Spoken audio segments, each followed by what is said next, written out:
¿Cuánto tiempo puede resistir un sistema de salud antes de comenzar a deteriorarse?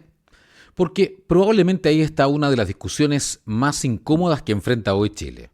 No cuando un hospital colapsa completamente, o no cuando aparecen pacientes en los pasillos, no cuando una ambulancia no llega. Eso ocurre después. El verdadero deterioro comienza mucho antes. Comienza en silencio, lentamente y casi siempre escondido detrás de una palabra técnica que suenan lejanas para la mayoría de las personas. Ajuste, contención, eficacia, racionalización del gasto.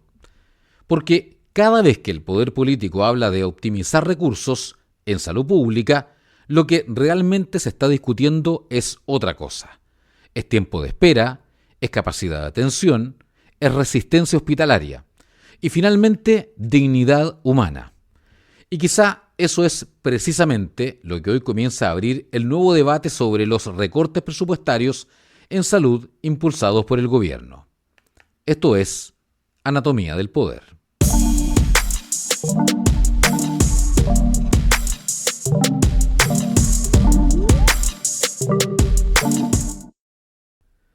Durante los últimos días, el Ministerio de Hacienda aplicó un ajuste superior a los 413.000 millones de pesos al presupuesto del Ministerio de Salud.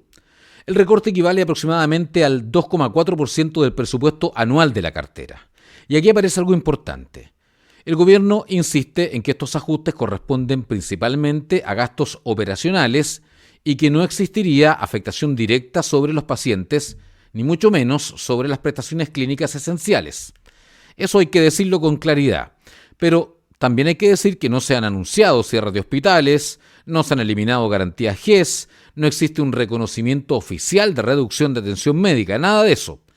El problema es otro, porque el mayor ajuste recae precisamente sobre la Subsecretaría de Redes Asistenciales, es decir, la estructura que sostiene el funcionamiento hospitalario de todo el país.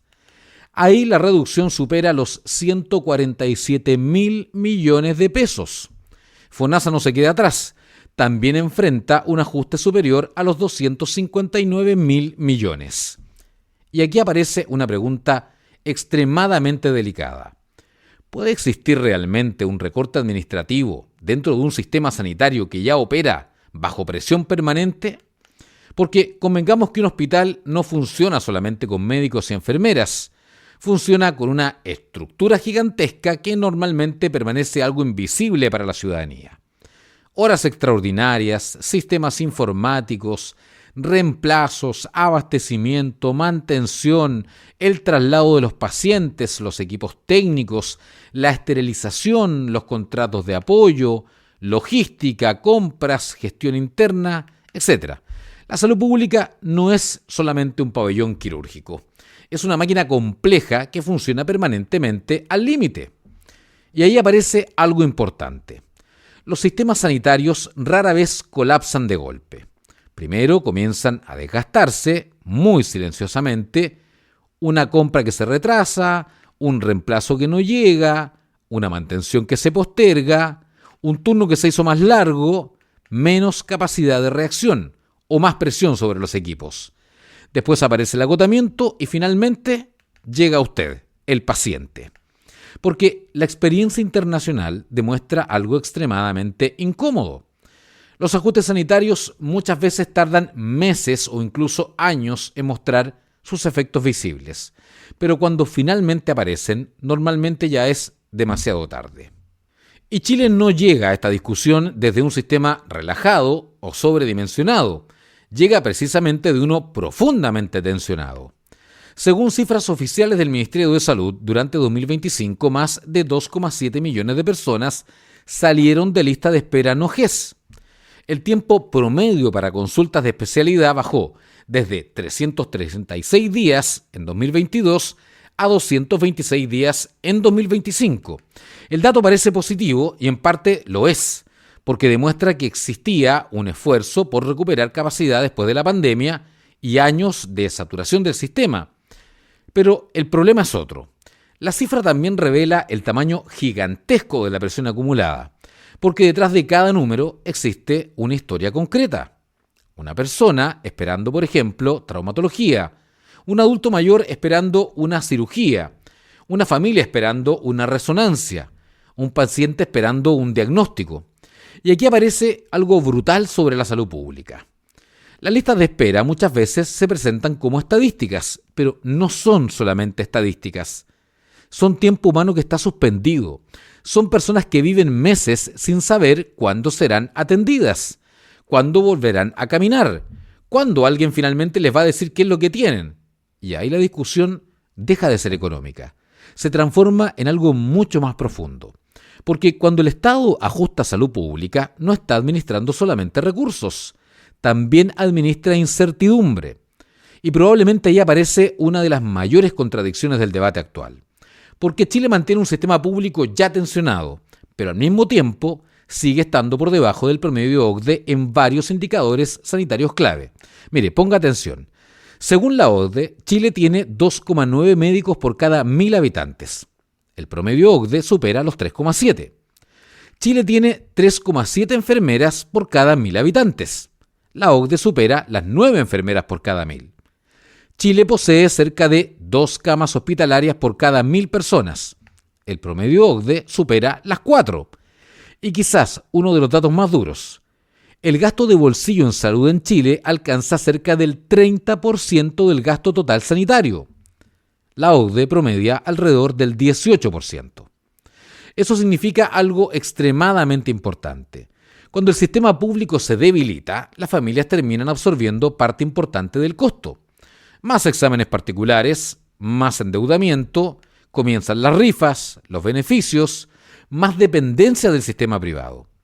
Y ahí comienza lentamente a aparecer una fractura mucho más peligrosa, la desigualdad sanitaria. Porque convengamos que cuando una persona tiene recursos puede escapar parcialmente de la lista de espera yéndose a una clínica. Pero cuando depende exclusivamente del sistema público, la espera deja de ser una molestia y se transforma en el destino de esa persona. Y aquí es donde la discusión deja de parecer abstracta cuando hablamos de las regiones. San Antonio. Lejos de Santiago el sistema se ve muy distinto. El Hospital Claudio Vicuña no es solamente un recinto asistencial, es el principal eje sanitario de una provincia completa. Estamos hablando que más de 190.000 personas dependen directa o indirectamente de su capacidad de respuesta. Desde Navidad y hasta Algarrobo. Y aquí aparece un dato importante. Durante el 2025, el Claudio Vicuña implementó programas extraordinarios para reducir las listas de esperas quirúrgicas y también las consultas de especialidad. El propio hospital informó más de 160 cirugías adicionales y más de 1.000 atenciones nuevas de especialidad gracias a recursos extraordinarios que llegaron, ¿no? Eso demuestra algo importante. El sistema va necesitando permanentemente inyección adicional de recursos simplemente para intentar ponerse al día. Y en territorios como esto, como en la provincia de San Antonio, aparece una diferencia fundamental respecto de Santiago. Muchas veces no existe una alternativa real. No existe abundancia de clínicas privadas donde elegir, no existe una sobreoferta médica, no existen especialistas por montón. El hospital público no es una opción más aquí en regiones. Es la única opción. Y entonces, cuando desde el poder central se habla de contención operacional, en regiones la frase puede adquirir otro significado. Más demora, más presión, más desgaste, menos capacidad de reacción. Y eso, créanme, Chile ya lo ha vivido antes. Porque uno de los grandes problemas históricos del Estado chileno es que las regiones suelen absorber el deterioro mucho antes de que Santiago apenas logre percibirlo. La experiencia profesional e internacional nos dice que hay advertencias que son extremadamente relevantes. Después de la crisis financiera de 2008, varios países europeos impulsaron políticas de austeridad sanitaria para contener el gasto público. Grecia fue probablemente el caso más brutal. La revista médica The Lancet documentó deterioro hospitalario, dificultades de acceso y escasez de medicamentos tras los recortes aplicados durante la crisis económica griega. En España no fue muy distinto. Vivió congelamiento de contrataciones, presión hospitalaria y deterioro progresivo de la atención primaria. Pero Mire, escuche bien, el caso más interesante para Chile es el del Reino Unido, porque el NHS británico era considerado durante muchos años uno de los sistemas públicos más sólidos y admirados del mundo. Sin embargo, durante años comenzó un proceso muy silencioso de desgaste asociado a presión presupuestaria, envejecimiento poblacional y aumento sostenido de la demanda. Y aquí aparece algo muy importante. El deterioro no ocurrió de inmediato. Primero aparecieron señales pequeñas, más espera, más demora, agotamiento de personal, menos capacidad de respuesta. Después comenzaron los informes sobre saturación estructural. Y finalmente se instaló una discusión nacional sobre crisis del sistema sanitario británico. El economista David Stucker y Sanjay Basu lo resumieron en su libro The Body Economic con una tesis extremadamente incómoda. La crisis económica no necesariamente mata por sí solas. Lo que puede matar son las respuestas políticas frente a esa crisis. Pero probablemente aquí aparece el verdadero tema de fondo. No solamente cuánto dinero se recorta, sino cómo una democracia decide administrar el acceso a la salud de la población.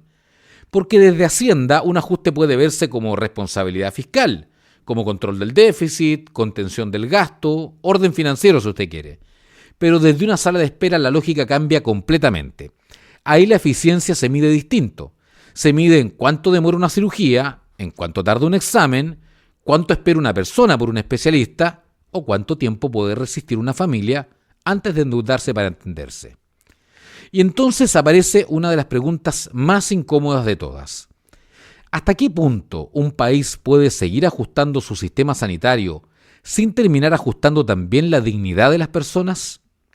Porque créame que la salud pública no es solamente una política pública, es una de las formas más concretas en que un Estado demuestra cuánto vale realmente la vida cotidiana de su población. Y cuando esa estructura comienza lentamente a deteriorarse, lo que entra en crisis no es solamente el hospital. También comienza a erosionarse las relaciones entre las personas y el Estado. Se erosiona la confianza, la sensación de protección, la idea de que el sistema va a responder cuando llegue el momento más vulnerable. Y pocas cosas, créanme, son tan peligrosas para una democracia como una ciudadanía que empieza lentamente a sentir que está sola frente a la enfermedad. Porque al final, los sistemas de salud no colapsan solamente cuando faltan camas, colapsan cuando las personas dejan de creer que serán atendidas a tiempo y ese deterioro rara vez de manera espectacular ocurre. A veces simplemente comienza en silencio, con una hora postergada, con un examen que no llega, con una cirugía reagendada, con un especialista que ya no está, con una ambulancia que se demora demasiado. Y entonces el ajuste ya deja de ser una cifra presupuestaria y se transforma en una historia humana, porque cada decisión fiscal tomada desde el poder termina impactando el lugar más sensible de todos, la vida de las personas. Esto fue Anatomía del Poder.